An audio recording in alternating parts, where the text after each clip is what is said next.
my good friend Shezara, who just bought a house. And I'm actually helping her fix one of her toilets, actually replacing one of her toilets. When she moved in, one of the toilets, the base was cracked.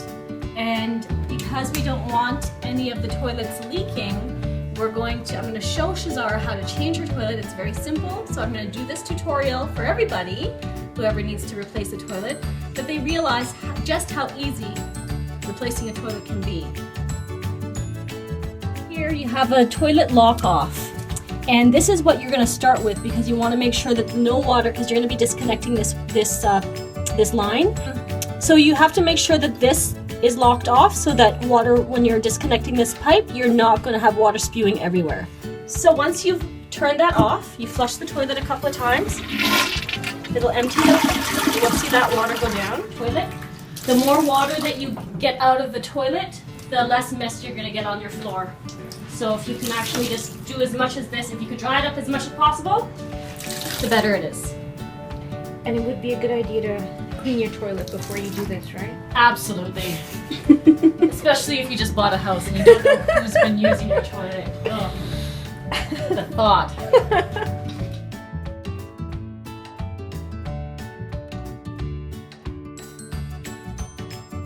This is one of the reasons why we're changing the toilet.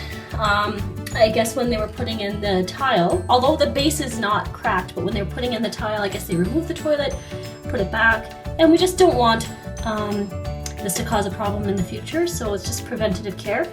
It's not going to cause the toilet to leak right now, but again, it's not sitting flush against here, and the other problem is that there's caulking, clear caulking, right around the base of the toilet, which is a no-no. You're not supposed to put caulking around there because if you ever had a crack in the toilet and it started leaking, the caulking is going to prevent the leak from being visible, which means it's going to sit under the toilet, which could probably seep underneath the tile, ruin the cement or the subfloor underneath, and then you have a huge problem.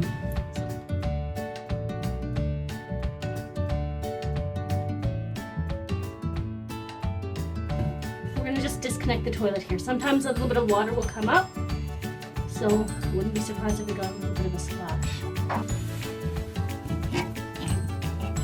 Yeah.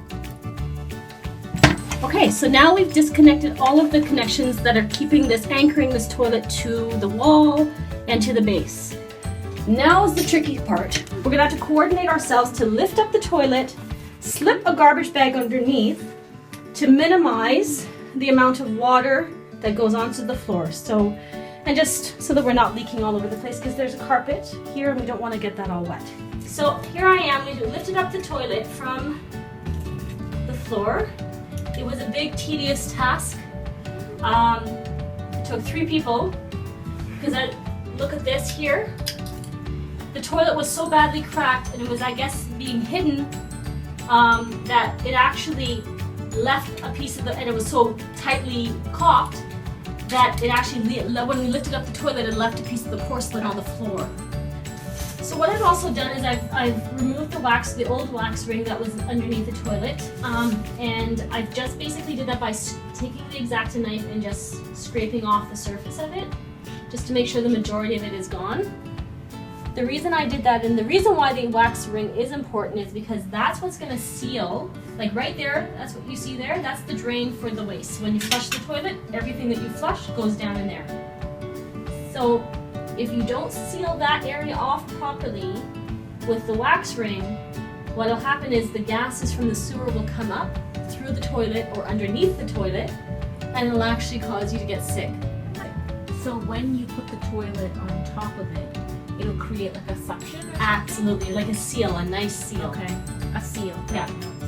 The Everclean toilets have a special coating that prevents the ring from forming around the toilet. So when you flush it, it actually prevents the bacteria and stuff from sticking to the toilet. So I love these toilets because they're very efficient. You have a dual flush, so for smaller jobs, you press the smaller button. For bigger jobs, you press the bigger button. And it's by American standard, and usually you can get them at a good price at one of the hardware stores, so just look out for that if you're ever looking to replace your toilets. Not that you have stock in American standard, but you're just saying. Yeah, I like American standard. Price Fister is pretty good too. When we had put the toilet on the first time with the wax ring and everything, we had these bolts sticking up. What wasn't done properly with the old toilet is that these bolts were not secured to the floor. So what we did, and then what came in the toilet kit, is these little nuts were actually screwed onto the bolts so that it's now stable and will not move around. When these are stable, that means your toilet will be stable, less rocking, although we still have to deal with the non-level floor, but at least these will be stable and we don't have to worry about the toilet rocking back and forth. All right, so we're just installing the base. Again, it's a two-person job. Making sure to line up the bolts. And move it over there. Oh, I'm gonna put. You got it? Yeah. Now, after giving a little bit of trouble, we've actually been able to place the toilet on top of the bolts. The next job is to actually put and secure the toilet to the floor by using this this little washer here, or that bolt. It's a plastic bolt, and we'll just secure it to the floor. The toilet bowl is firmly attached to the bottom, to the floor. And I'm trying to move the toilet, and although the level of the floor is off a bit, the toilet is nice and secure to the floor, and it's actually not wobbling at all, and I'm very happy with that. And then that's your water supply, so you connect that back up. When you're ready, the toilet is ready to be filled, you turn that back on, and then your tank will start to fill. There's a little screw right in there with the black around it. That's the screw that actually will attach to the bottom side of the tank, and that's what attaches that into the base to the tank. And there's a little black ring around it. That's a rubber ring that acts as a washer to prevent water leakage. If you don't have that, you're definitely going to get water leakage on your floor. The last thing that I have to do now is attach the seat. There's a little screw, plastic screw, that comes along with your toilet. So I'm going to show you that. I'm going to put that in here. You have to adjust your toilet seat to where you would want it. And again, you're going to use this wonderful tool that fits right into the head of this, like that. I'm going to slip this underneath. There you go.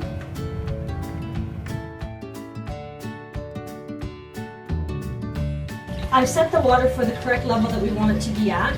And in order to do that, what we need to do is adjust the water level, or how high we want the water level in the actual tank. This black device here is how we set the water level. So you can see this screw here with the little plastic screw there, right there. To set the water level higher, you put your screwdriver in and you turn it in a counterclockwise fashion. And so counterclockwise direction. To set it at a lower level, you would put it in a clockwise direction. So you just have to adjust it to the level that you want.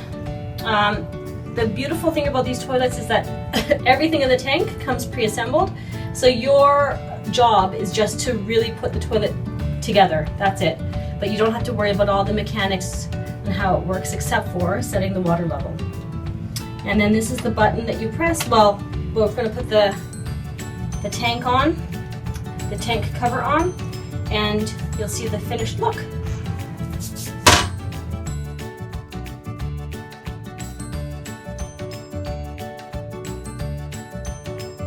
So that's my tutorial on toilets. I hope you enjoyed it. I hope it was educational.